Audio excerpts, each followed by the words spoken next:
so much again for inviting us to your home. Mm-hmm. So can you tell us who you are and your professional role in April of 1967?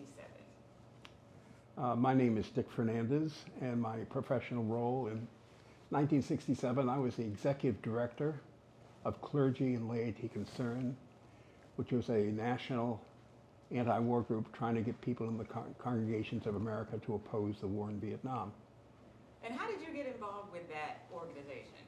Well, in truth, I was at the University of Pennsylvania as a campus minister. And I left the job in March of '65 and was the first director of Clergy and Laymen Concerned just as they got started. Right. And my qualifications were that I was a minister. I loved to work with religious institutions, and I had no skills to run a national organization, at least none demonstrated before that time. Okay. But obviously you got the role. Yes, and I learned by doing. That's what you do. Got Yeah. it. Thank you for that. And who are you, by the way? And what was your professional role to Riverside when you first started? Yes, thanks for that question. I've probably answered that question 1,000 times over the last 65 years since I joined Riverside's staff and became a member. My name is Bob Polk. I joined Riverside Church the first Sunday of October in 1960. They found me out in the state of North Dakota, where I served for 5 years, 2 years as a parish priest in a small little town of about 400 people, very rural, almost primitive, it was so rural, outdoor facilities, no running water, nothing like that. And I took that church out of seminary. And I was considered to be the 48th black person in the entire state of North Dakota. The Air Force was building a huge B-22 bomber base in Minot, North Dakota, just about 20 miles up the road.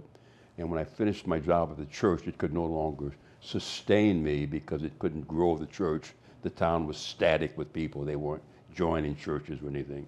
So then I was asked by some of the town leaders if I would come to Minot and be, in a sense, a bridge builder between the white population of Minot and the new air base that was being built and the influx of the population, almost half the size of the town. They expected 17,000 airmen and their wives and families to come into Minot. And so I did that for 3 years. I worked at the YMCA as youth director. That was my paying job. Then I did this other work part-time, talking to Rotary clubs and Lions clubs and church groups and women's groups, trying to bridge that gap because they knew little about black people out there. It's a white state. Right. So in the process, Riverside was beginning to integrate its Christian education department. And the kids in the department that were there, they were kind of a Duke's mixture of children from the institutions around the hill there, Columbia, Teachers College, Barnard, Juilliard. Their children were in the youth department, Sunday school. And then the city and the government built 3 housing units just to the east of Riverside Church and just on the other side of Morningside Heights. And one was Grant Housing, which was the house for the lower income group, primarily black and Hispanic. They built a cooperative housing unit called Morningside Gardens. That was upper class, middle class rather, black, whoever could afford to live there. And then later on, they built Manhattan houses down above 125th Street. And those kids had been invited to come to Riverside Church, to its youth program. And once they started coming, Riverside didn't know what the heck to do with them. So by hook and by crook, serendipitously, my name was recommended among other youth leaders in the country of the Northeast. And Riverside, I went from North Dakota for an interview, and they liked me, and they called me back in to do the job. And you were the first African-American minister. I was the first African-American minister and the first African-American full-time staff person at the Riverside Church. So it's no coincidence that both of you do have some connection to the Riverside Church. Yes. How do you know each other? Well, we moved in here 8 years ago. I think Bob moved in 500. He was here when Methuselah. Methuselah. Yeah, He was here when we got, Bob, you've been here 15, 21 years. 21 years. So he was keeping the place warm until we got here. And we met early on and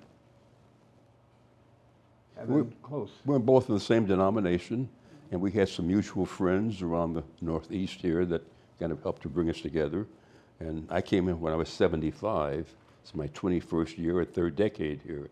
And sort of had to welcome Dick and Eloise, and we became, because they were, And then, all the other clergy here were Episcopalians. So, and Bob and Eloise grew up in Chicago and we, yeah, that's in the right. United Church of Christ. And so that they exchanged information about what church they went to for what youth meeting. And Exactly. so they have a lot of connections in Chicago. And so when you found out that he was a part of Riverside Church, you were like, hey, I have a connection to the Oh, yeah, Riverside yeah. You Church. sure did. He hadn't stopped telling me. So what is A your great connection. to the Riverside Church, specifically around April 4th, 1967, if you can recall? Well, my offices at Clergy and Laymen Concerned were right across the street at 475 Riverside Drive. And in the spring of '67, Dr. King was invited to give a speech down at the United Nations at a huge rally. And on the letterhead of the organizing committee was the name of Arnold Johnson, Communist Party of America. And Arnold, who I knew well, couldn't organize himself out of a Sunday school. He was a very nice guy, but he was not your greatest organizer. Very quiet. He'd gone to Union Seminary during World War II and dropped out and was a pacifist and went into, what do you call it, the service? Alternative service, rather than going to war. But they were afraid of the communists. And when Dr. King was asked if he would speak, a lot of his friends in New York and on his staff and his board said, you want to be very careful. First of all, you don't want to mix the civil rights movement with the anti-war movement. Second, you don't want to alienate President Johnson, whom we spent all these years building a good relationship with. He was almost ready to sign a big bill. And third, Martin, it'll cost a lot of money. We will lose money at SCLC and the civil rights movement in general if you connect the issues. So he was getting this feedback for a couple of months. And he had finally, I guess, a knockdown, drag-out meeting in Atlanta with his staff, and he just decided to do it. Now, his wife had been in demonstrations for the 2 or 3 previous years, so pillow talk during that time must have been quite interesting.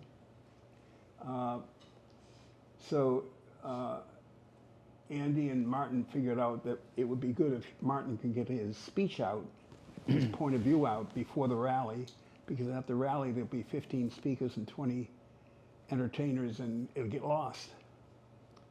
And so Andy called the head of New York Theological Seminary, John Bennett, and said Dr. King would like to give his primary address at the chapel at Union Seminary. Is that possible? And John said yes. And then they began to talk about the event, and Dr. Bennett said, well, look, if he's going to do this, Dick Fernandez has to be the go-between because he works on this. So I run a seminary. So Andy, who I knew just a little bit, but we knew each other by name, called and told me the plan. When he said the chapel at Union Seminary, I said, Andy, the chapel only holds 200 people. And I said, Dr. King preaches every year at the church. Why don't we ask Ernie Campbell? He said, well, who can do that? And I said, well, John Bennett's on his board. So I'll get John to call him. And who's Ernie Campbell at this? He's the pastor of the church. At Riverside Church. At Riverside Church. Got it. So in an hour, John called and got permission. I called Andy back. So we set a date, April 4th. And then a member of my board said, you might want to contact this guy in New Jersey, Fred Sontag, Episcopal layman, a marketing person, public relations person. And I thought that might be a good idea since I didn't know anything. And Fred said, well, he'd be willing to do this for nothing under 2 conditions. The first was that we have Dr. King's speech 2 days in advance. I had no idea what that meant. And the second is that we get Dr. King in town early enough so he has a press conference before, not after the speech. So I called Andy back and said these two things to him. Andy understood immediately the language of my Mr. Sontag. So we got the speech in 2 parts. Fred Sontag connected them so they looked like they came off the same pen. He edited it a little bit, not much, and we reproduced it. And then it was the olden days. At 2 o'clock in the morning, 2 days before, we took 400 copies and put them at the post office for overnight delivery. So all across the country, before he gave the speech, but with a hold on the speech, they were writing editorials. So that's how I got involved. How? Well, if you want to continue. Well, I'm going to get to that. How amazing. Where were you at that time? Were you still at Riverside, or you were? I left Riverside in 1966 and became Dean of Chapel and Dean of Students at Dillard University. Only stayed 2 years. But as luck would have it, I was up at Cambridge, Massachusetts for a conference for college chaplains the same weekend, the same day of the speech. And I was going back to New Orleans to work, and I thought I'd stop in my old haunt, Riverside Church, to see some of my colleagues and friends. See what was going on. See what was going on. As I got in the cloister area there, everything was, everybody was moving around, et cetera, trying to find space for King to speak. He had preached a number of times at Riverside before this happened, so I felt that I knew what was going on, et cetera. And they finally got the nave instead of this assembly hall, which was originally where they were going to be. So you were there, too? No, Oh. I had to get the 4 o'clock plane back to New Orleans. I did not hear the speech until I saw the paper the next morning, Times-Picayune, yeah. I was not there, yeah, unfortunately. Mm-hmm. And so you all were like, you all had met then, obviously. No. How amazing you were this No, not at all. Amazing. No. Okay, so I'm gonna get your perspective about what the staff felt, but I wanted to find out how much was a success or a win for the clergy and laity concerned about that this speech happened at Riverside? What was the significance of it being at Riverside for this organization? Well, the speech in the aftermath, Dr. King asked to be on our board. He had not put his name on the letterhead of any organization up until that point. And so he wanted to continue, and he did show up to 2 board meetings in one of our assemblies. It galvanized the anti-war movement, and people in congregations particularly, who he had brought down to Selma and other places. Some thought it was long overdue. And I'm talking about clergy and laity concerned. I'm not talking about churches in general. And then from the black community, from top to bottom, with the exception of the Stokely Carmichaels and others, black clergy, SCLC, supporting clergy, the news people, up and down the line, the politicians, just castigated him from pillar to post. Somewhat humorous part of that was on a couple of public occasions after the speech, King was in events where I was present, and he would, with some kind of a smile on his face, say, I want to thank Dick Fernandez. He made sure the day after my speech that every newspaper in the country wrote a bad editorial. Now, up until 2 years ago, I never thought about that. I don't think anybody ever did what we did. I don't remember a single non-political person claiming the front page headlines in 400 newspapers on the same day. Mm-hmm. That's all because of King and Fred Sontag. I was good at bringing them down to the post office. Who wrote the speech? Did you write the speech, Dick? No, I didn't write it. Who wrote the speech? Eloise, you're gonna have to help me. Who wrote the speech?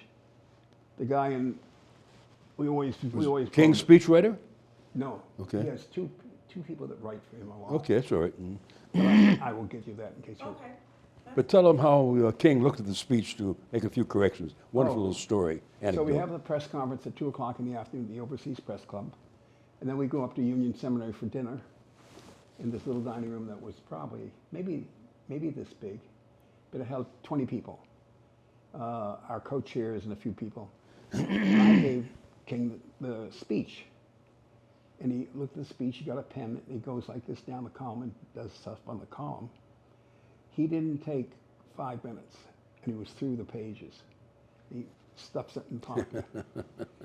And I was sitting 20 feet from him when he gave the speech, and you would have thought he practiced that speech. I was just stunned. Yeah. I mean, is that all it takes? And it didn't bother me that he did it as if he wrote it, because he trusted the people that wrote it. Was the speech available to the press at that time? Oh yeah, Okay. the hand in the hand. Hand in the hand. That's why Excuse we me. were able to write the editorials in Yeah. advance. Speech got over about 10:30. I mean, when he got through. So on the podium that night, as part of the cover, Yeah. were Rabbi Abraham Heschel from across the street, very real, big known rabbi, John Bennett, the President Union, and Henry Steele Comminger, noted historian from Amherst College, who paid his way back from London, England to be on the panel. So he understood the significance of King speaking at Riverside Church.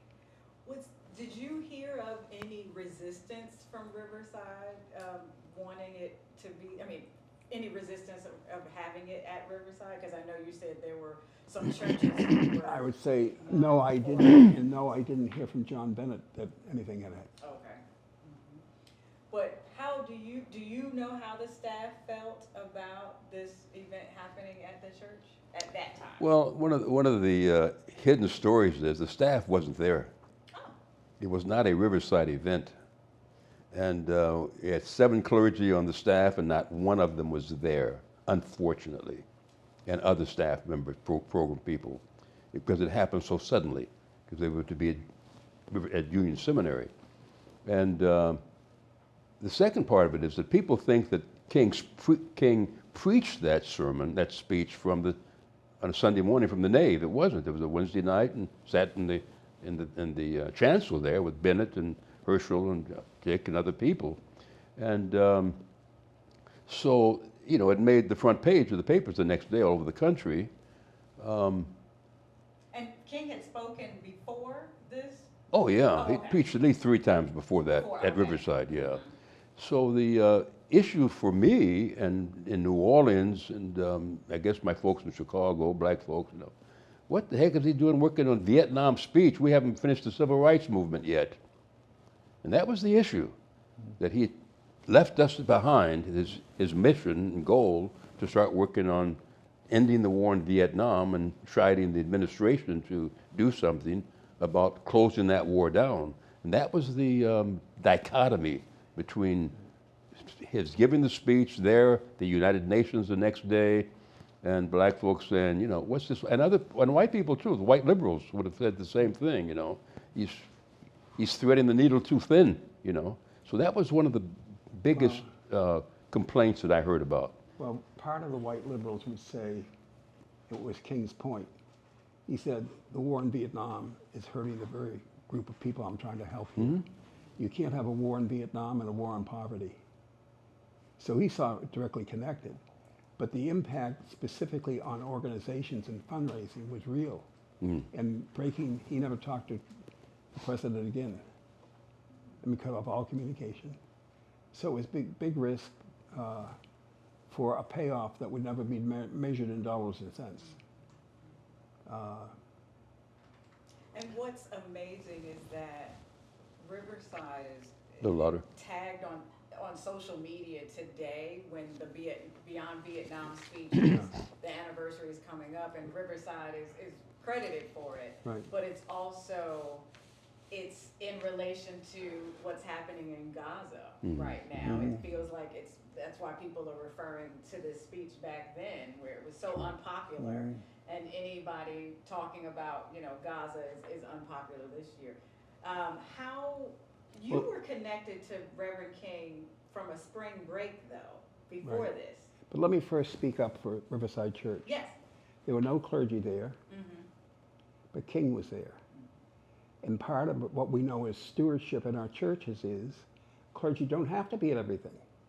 It would be good if they were at important things, but the church, as part of its stewardship, understands that when Dr. King would like to give a speech at my church, I should take pretty seriously about saying yes. So I do give the church a lot of credit for having people in place, whether it was Ernie Campbell by himself or others, for saying yes to that speech. Because he could have said no. We'd be at Union, it would have been a joke. We would have been at the chapel. In a small room. So, Was it a fairly integrated audience? no, Oh. but the peace movement was never integrated, fairly.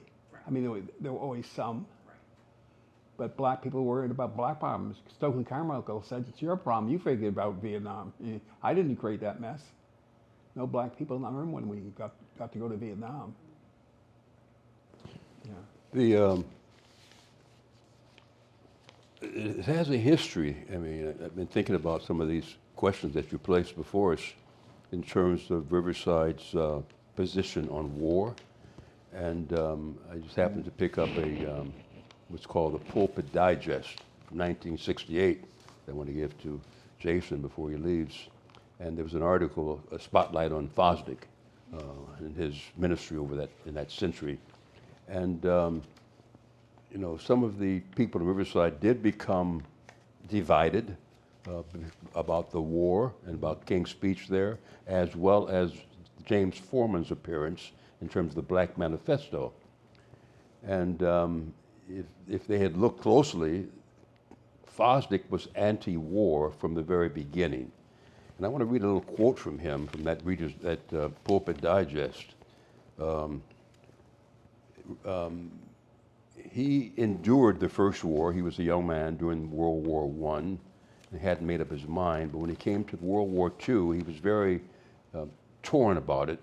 But he picked up a quote from Walt Whitman, that is Fosdick, the leader of the church, the builder of the church with the rest of them. He said that Fosdick turned against all war. War, he echoed Walt Whitman saying, I say, God damn every war. God damn them. Whitman's litany, Fosdick judged a prayer, and not even Pearl Harbor did he comply with in thinking that was a good war to be in for us to defend. In his recent conversations, he said that war is man's supreme defiance of God's will for his children. Fosdick became an unconvinced pacifist. So it has history, you know. We have to always go back and see how the founders would have talked about King having been there and the laity and clergy against the war in Vietnam and things like that. But I just want to add that piece in there. Yeah, it was his quote, not mine. Thank you for that. I was going to ask you about your connection to Dr. King. You met him on a spring break of yours. Yeah, I was way prior to this. when I was a junior in college at the University of New Hampshire, I was doing a paper on the aftermath of the Montgomery bus boycott. And sometime in the early winter, I thought, this would be much more interesting if I could talk to some of the people. So I wrote letters to Montgomery, anticipating my spring break, and got back replies from 4 or 5 of the African Americans, and from one white person at the governor's office. He had been the editor of the Montgomery Register, but he was now the governor, that they would meet with me. And I thought, well, the other people, white people, will meet when I go down there. They'll see what a nice person I am. And I knew nothing about the South. I knew nothing. So I did what young men at that time would do sometimes. I hitchhiked because I had no money. My parents were outraged, but outraged in 1950 terms. You know, why are you doing this and blah, blah, blah. And so I got to Montgomery, and the first night at the YMCA, get a knock on my door at midnight. I couldn't think if I got the wrong door. And I opened the door, and there were these 2 guys, and they held up what I assume were badges. They were FBI agents. It was like a movie. And without even introducing themselves, they said, "What are you doing here?" "Well, I'm here doing a paper from college." "Do you work for the New York Times, the Communist Party, or the NAACP?" I was tempted to be funny and said the Times. And then I thought, no, that wouldn't be good. I said, no, I'm just a student. And they said, "Who are you talking to down here?" And I told them, Ralph Abernathy, Fred Gray. And then I said, "The governor." And they looked at each other and they said, well, you should do what you have to do and get out of town. You're really not wanted here. And they just walked off. And I fell into bed just going like this.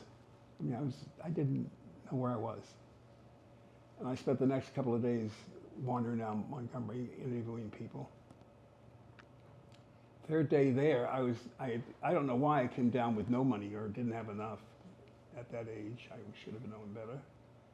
But my parents were wiring money from Western Union to be delivered at the Y. The guy at the front desk told me on the third day when I came back afternoon, he said, well, it hasn't arrived. I turned around to walk up the steps, and on the third step, there was a Western Union opened. And they had opened it. They left the check in.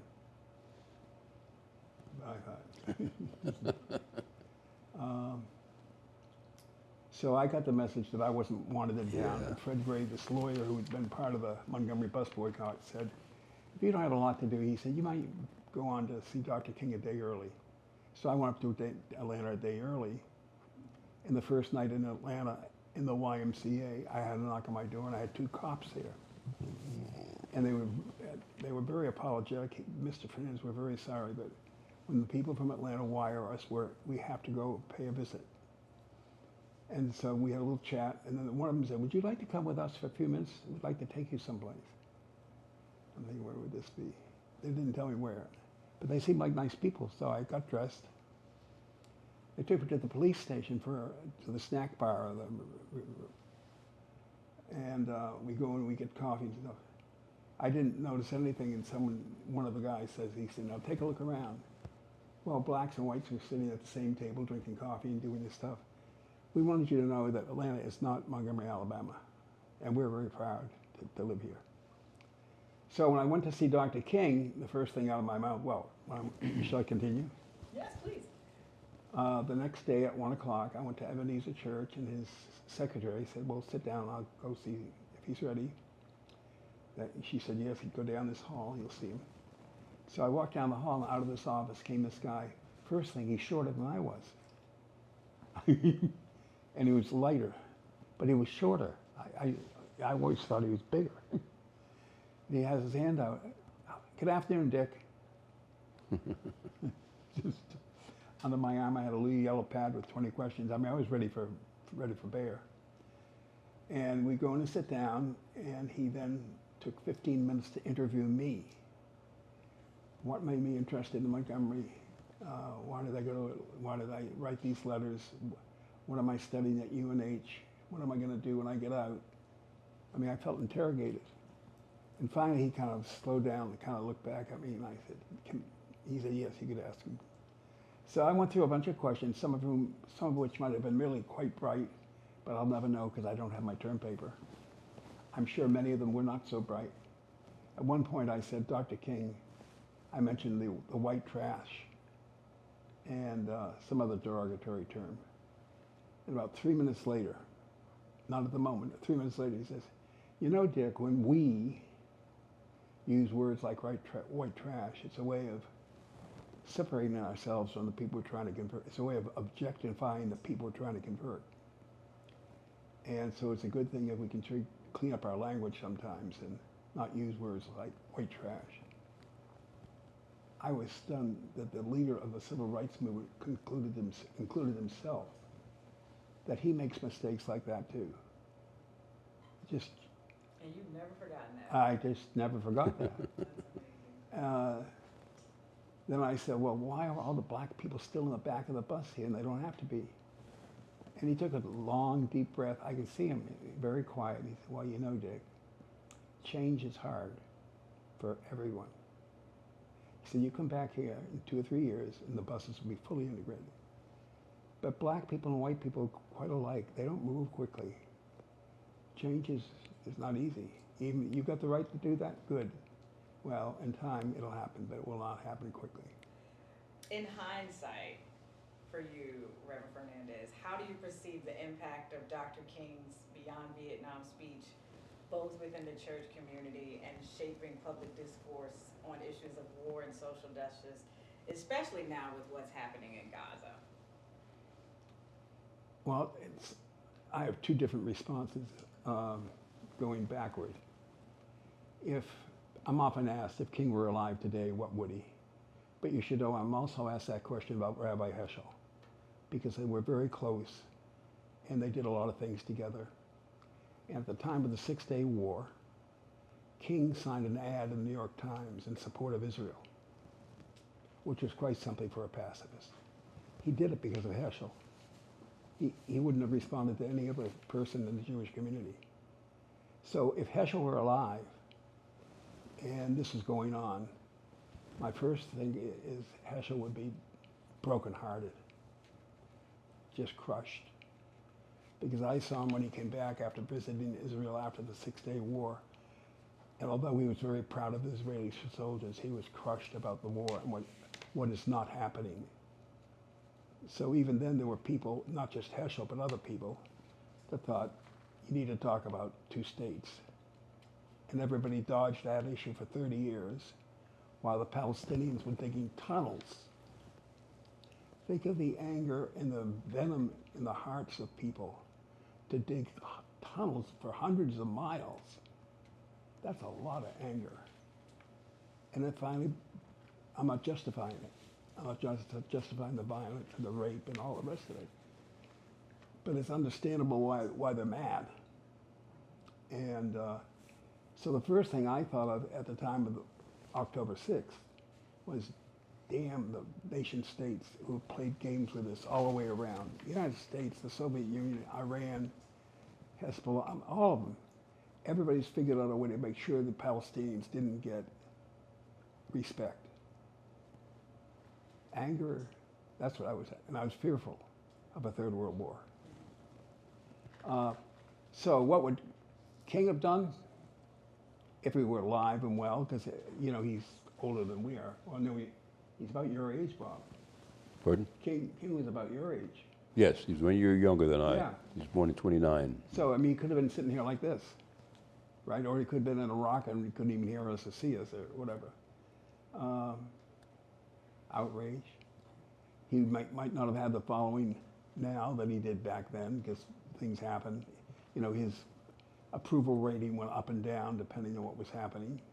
And after the Vietnam speech, it went way down. So I'm not sure what he would have done. And now we have a president that has no good options. Every option he has is bad. And so as we sit here and speak, we're hoping for a ceasefire sooner rather than later. No excuses. And you're never going to kill every member of Hamas, so you might as well give it up. And by the way, all this violence has created new members, new anger, new resentment. And so if I was an Israeli, I don't think, no matter how long this goes on, I would feel better about my security. I would feel it doesn't work that way. I don't know of a place that could get more publicity from Dr. King's speech at Riverside Church than Riverside. You're right. Wherever it's spoken about, comma, at Riverside Church. At Riverside. Every book, every article, every newspaper, it's always mentioned. You couldn't pay for that kind of publicity anyplace else. How long did the clergy and laity against Vietnam, how long was that? Did that group turn into something else when the Vietnam War ended? I left after 7 or 8 years and went on for about another 8. It tried to morph with the times. It didn't work out. Mm-hmm. And every now and then you'll hear during a situation like we're in now, where is clergy and laity now that we need them? I think some institutions are built for a moment, and the moments don't just happen. They happen because of a lot of factors. So I think we fought the good fight and did what we could do. But I think that's the nature of protest everywhere. You never know quite what we do today, what's impact today and tomorrow. And then you get surprised.